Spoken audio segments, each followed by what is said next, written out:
Oke, kali ini kelihatan lo kali ini. Oke. Sip, nih ya, kita ngobrol berdua lagi. Nih, tadi Ya. kan kita lagi run through ya Hmm. pertanyaan-pertanyaan. Ya banyak yang nanya oil lah secara pergerakan harga nih secara makro. Ya menurut lu gimana Bil? Kan dia ada pertemuan OPEC nanti ya mungkin di weekend ini yang berusaha harga kan sebenarnya nggak pengen terlalu jatuh karena merugikan mereka kan. Tapi di satu Ya. sisi kalau harga turun sebenarnya menguntungkan kita domestik Indonesia karena kita net importir gitu kan. Nah, cuman Hmm. arah pergerakannya menurut riset-riset dulu kan ngomong ada yang ke 100 lah, tapi kayaknya udah gone lah, udah bye-bye lah. Hmm. Mungkin ada yang Hmm. terbaru arah oil ini. Ya. Sebenarnya dari dulu kita juga udah bilang oil kalau di atas 100 itu terlalu tinggi juga bahaya. Sebenarnya kita kan makanya selalu bilang sebenarnya oil di 80, 90, 100 yang penting stabil itu paling bagus. Nah, cuma masalahnya kan sekarang oil market itu kayaknya tahun ini kan very volatile ya Jok ya. 2 bulan lu lihat dia udah 90, tiba-tiba ntar 2 bulan lagi dia 70 gitu kan. Lu pikir di 70-an udah, wah udah nggak mungkin naik lagi lah. Ntar lagi 2 bulan lagi 90 lagi. Nah memang kalau kita lihat ya, tahun ini lebih ke supply factor gitu kan, supply-nya diatur sama OPEC gitu kan, di cut ya kan apa segala macam, akhirnya oilnya kemarin sempat naik. Nah tapi masalahnya kemarin kalau kita lihat data-data terakhir ada problem di demand-nya gitu ya. Maksudnya gini, demand forecast selalu naik gitu kan, tapi masalahnya apa bisa dibilang tuh setiap bulan tuh demand itu ya kelihatan lah teman-teman kalau demand lagi strong apa enggak gitu. Jadi kalau di luar sana ngelihatnya tuh pakai apa ya namanya crack spread gitu namanya gitu kan. Jadi mereka bisa ngeliat nih oilnya tuh sekarang lagi backwardation, contango atau kayak gimana untuk ngelihat sebenarnya demandnya tuh lagi strong apa enggak. Nah kebetulan mungkin 2 bulan sebulanan terakhir itu demandnya lagi slowing down kayak gitu kan. Nah, makanya harga oilnya juga cepet turunnya gitu. Nah sekarang Saudi kemungkinan besar sih mungkin akan introduce another cut gitu kan. Nah, tapi balik lagi, kalau kita lihat meeting OPEC yang kali ini kan ditunda seminggu ya Jok ya, harusnya minggu kemarin ditunda minggu ini. Karena katanya dengar-dengar Angola sama Nigeria kayaknya udah nggak mau nih disuruh cut-cut terus gitu kan. Karena buat mereka ya gue negara produksi oil cuma nggak seberapa, suruh ikut-ikut cut-cut terus juga apa rugi juga kan gitu kan. Kalau mungkin kelas Saudi ya mungkin lu cut masih bertahan gitu, tapi kalau buat negara yang kecil-kecil ikut cut juga kan ya ini kan.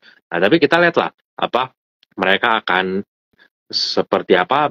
Kalau dari konsensus sebenarnya sih bilangnya kemungkinan bisa ada cut ya kan, tapi kalaupun ada bisa dibilang cutnya itu nggak bisa yang gede-gede lagi gitu ya, paling mungkin nggak sampai sejuta, atau kalaupun cutnya gede untuk short term period aja Jok gitu kan. Kalau OPEC itu kan dia bisa mainin either barrelnya yang di cut atau periodnya yang diperpanjang kayak gitu kan, jadi kurang lebih kayak gitu. Nah tapi kalau overall kita ngomong ya secara supporting sektornya nih gitu kan, misalnya sekarang gimana ya OSP rate apa segala macam. Kalau kita update yang terbaru dari Clarkson gitu kan, nah dari Clarkson itu untuk kayak kita ngomongin di Southeast Asia ya, di Southeast Asia itu rate-nya masih naik teman-teman.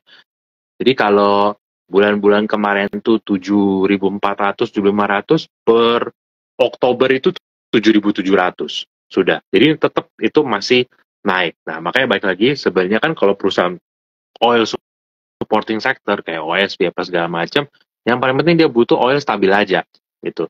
Jadi ya selama main di jelek-jeleknya 75 gitu kan, atasnya 90 100, bisnisnya doing fine gitu kan. Asal oilnya jangan turun nih tiba-tiba di bawah 65 atau apa. Nah, itu biasa baru akan sedikit mengganggu bisnisnya mereka. Tapi the rest menurut gua untuk cycle bullish di oil terutama yang di supporting sektornya sih masih harusnya sih jalan untuk periode waktu yang lumayan lama ya. Jadi kalau kita lihat-lihat harusnya sampai, kalau baca ya, new build yang kapal-kapal baru itu semua paling baru ada 2026 atau 2027 itu, jadi masih cukup lama ya baru akan ada supply yang baru gitu. Oke. Ya, memang ini biasa ya pergerakannya volatile lah. Pokoknya intinya komoditi ini salah satu yang paling volatile ya kalau untuk Betul, masalah harga ya. benar. Tadi ada yang nanya tentang Dharma. Dharma mungkin secara teknikal nih sekarang posisinya lagi sempat mentok di 15-an kan 2 kali dan ini udah mendekati 15-15, resistnya lagi 15-50. Jadi ini sebenarnya di area yang resist, kalau misalnya punya modal bawah bisa jualan dulu tuh. Tapi supportnya nanti agak jauh di bawah tuh 12.40, 12.60-an, sekitar 12.50-an situ ya. Jadi ya teman-teman bisa perhatiin dua level itu. Nah ini lanjut Bill, tadi ada yang nanya, sebenarnya kan Tugu tadi udah gue infoin ada beritanya ya untuk bagi dividen sekarang tanggal 6 Desember kumnya gitu. Kumnya, betul. Nah sebenarnya apa itu yang membuat ya akhirnya tadi sore agak hijau ya posisinya ya dari ini kan pas dari pagi gitu. Nah, cuman beritanya mungkin yang banyak di koran gitu ya, kalau baca gitu ya di berita-berita lah, dia mau spin off unit syariahnya. Kalau misalnya buy rules memang nggak mesti buru-buru sampai tahun 2026 gitu kan. Nah, di dianya sendiri untuk Tugu mungkin plan kalau bisa semester 1 kan selesai spin off-nya atau paling lambat akhir 2024 lah. Cuman pengaruhnya apa ya Bill? Maksudnya bagi si Tugu sendiri dengan dia men-spin off kan unit syariahnya, which is ini positif or negatif, lebih ke arah mana gitu?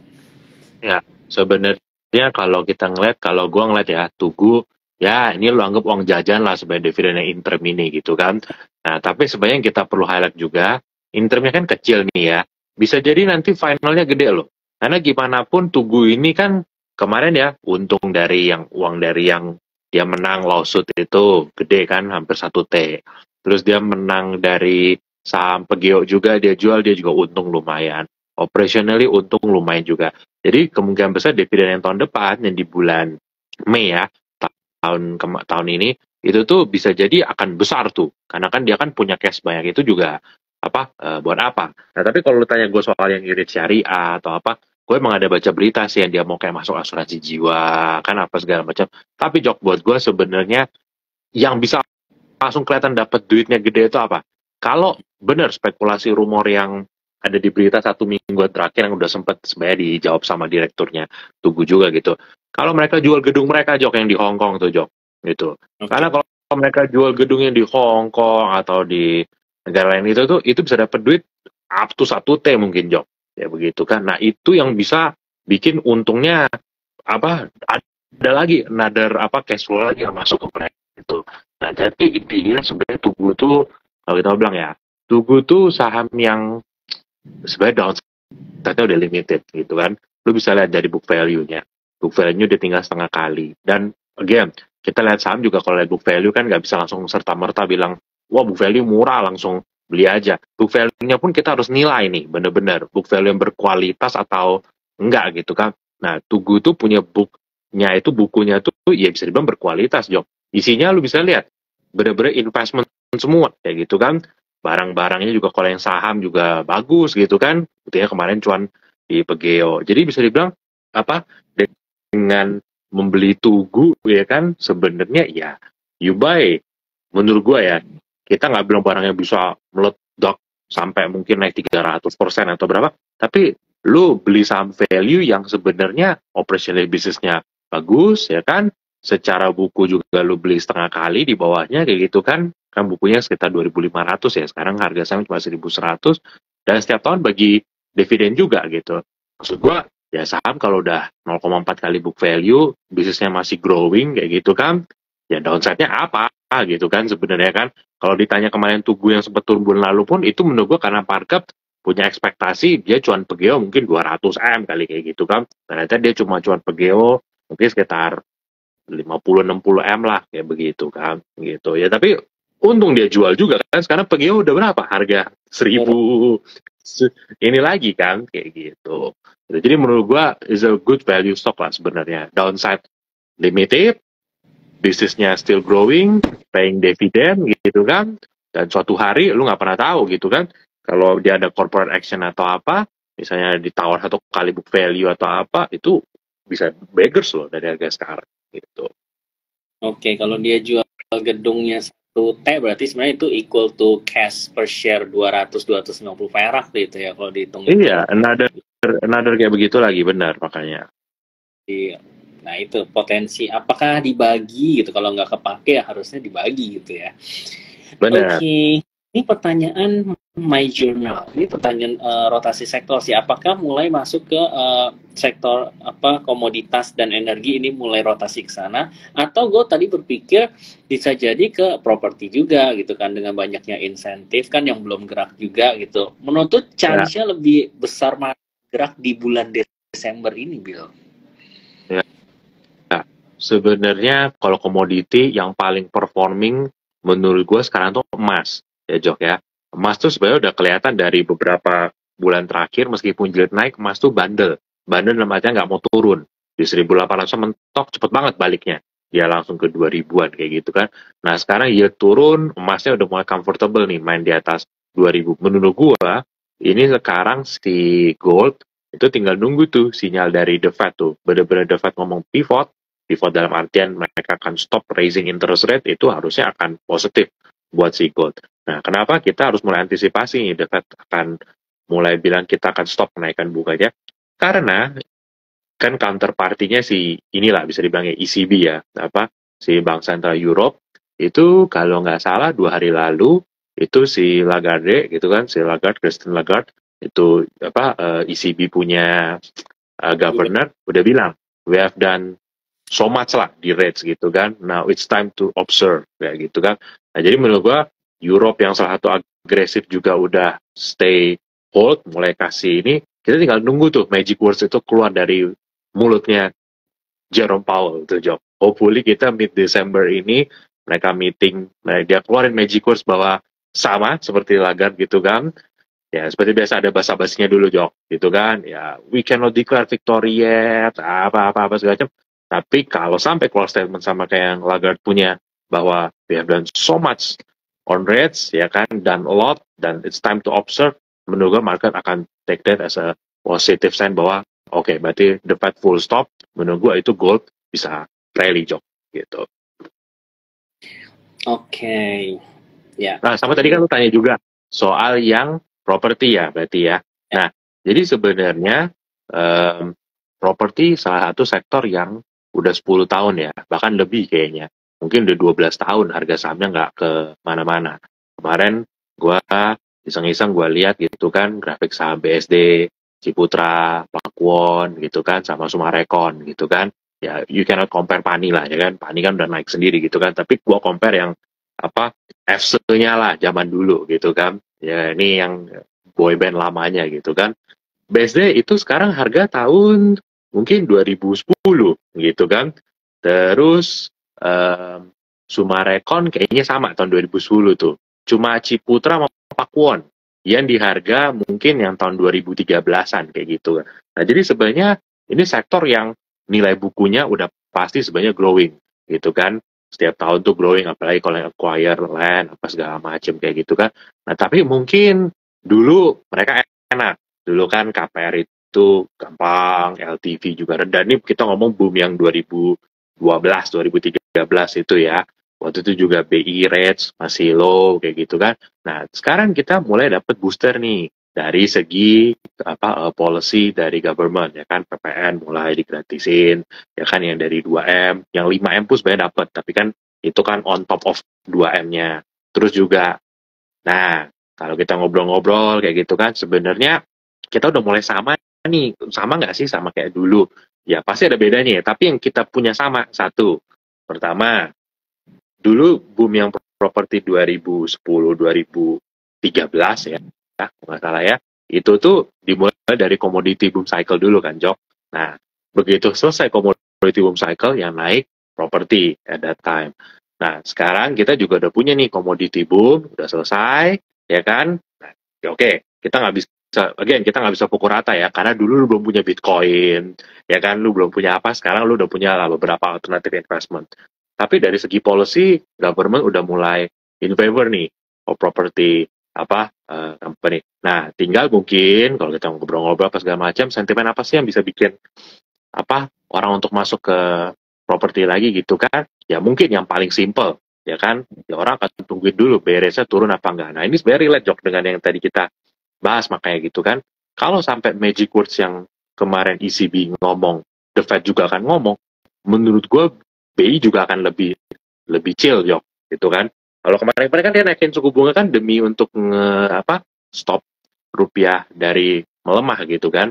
Nah, kalau sekarang nanti the Fed udah on hold, ECB on hold gitu kan, ya ada room gitu loh untuk BI untuk lower interest rate. Nah, jadi lu dapat Bank Sentral Indo nanti lower interest rate, government policy lagi in favor gitu kan.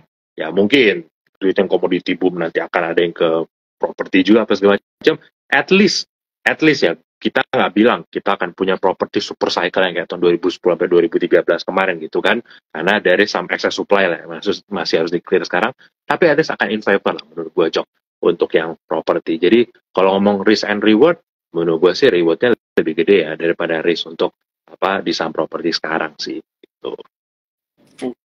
Oke, ya bisa ancar-ancar lah ya intinya. Cuma memang kita harus berharap turningnya itu ya karena ada gongnya tadi dulu suku bunga gitu ya kalau untuk properti. Yeah. Oke, tadi nanya Saratoga. Saratoga tuh tanya semangka tuh Jok. Tanya semangka tuh Jok sama cucu A itu Jok. Sampai haus gue. Nah, kita Saratoga ini, Edwin Surajaya baru-baru ini kan beli 211 juta lembar saham Saratoga tuh, harga 1460-an. Makanya dia mulai rally dari harga 1400 sekarang 1600. Dia beli 300 M. Memang secara pembukuan Saratoga tuh ya up and down juga lah, karena tergantung dari performa anak-anak usahanya kan, yang harganya juga dia melihat closingnya di harga berapa. Nah, pembukuannya kan seperti itu. Cuman kalau misalnya technical mendekati 1680, 1750, nah itu resist dekatnya dia. Nah, cuman kalau ngomong tentang Saratoga nih, Bill, itu menurut lu ya, ini kan mungkin sedikit banyak ada kaitannya dengan pemilu tuh, saham-saham relate ke sana. Iya, gitu ya, di consider gitu. Nah, menurut lo gimana saham-saham yang terkait pemilu ini? Lu ada jagoannya nggak? If yang mana yang akhirnya lu menentukan dari pemilu nanti gitu? Ya, sebenarnya menurut gua again, kalau gue bilang gue punya jagoan sahamnya, itu nanti dipikir gue punya preference calon tertentu deh gitu kan. At this point sebenarnya gue belum tahu juga Jok sebenarnya mana yang mau dipilih apa segala macam. Nah, tapi balik lagi Jok, sebenarnya kan kalau soal itu orang udah tahu lah ya, affiliated dengan partai yang ini biasa saham-sahamnya apa, ini saham-sahamnya apa segala macam. Tapi kalau lu tanya gue gitu ya, nggak se-clear cut gitu.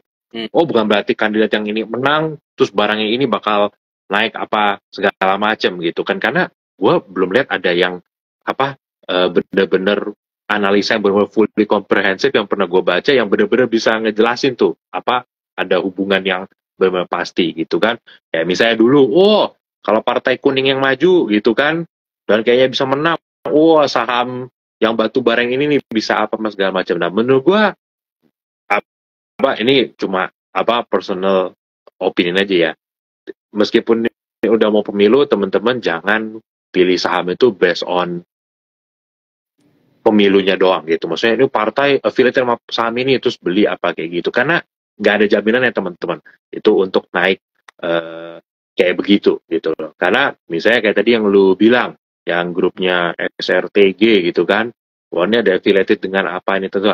Again, itu kan cuma karena salah satu pemiliknya ada affiliated di partai tertentu yang koalisi apa gitu. Menurut gua tetap paling aman kita beli saham ya Jok ya, kalau fundamentalnya atau dia ada corporate action yang support sih, ketimbang cuma wah ini kalau ini partai ini yang menang ini apa segala macam, which kita udah lihat kan kemarin kan pas yang soal pengumuman salah satu cawapres itu saham udah ada kayak 2 blok kan gitu kan, begitu kandidat ini yang menguat, wah yang itu naik, ini turun, begitu ini ternyata nggak jadi, ini yang naik apa segala macam. Jadi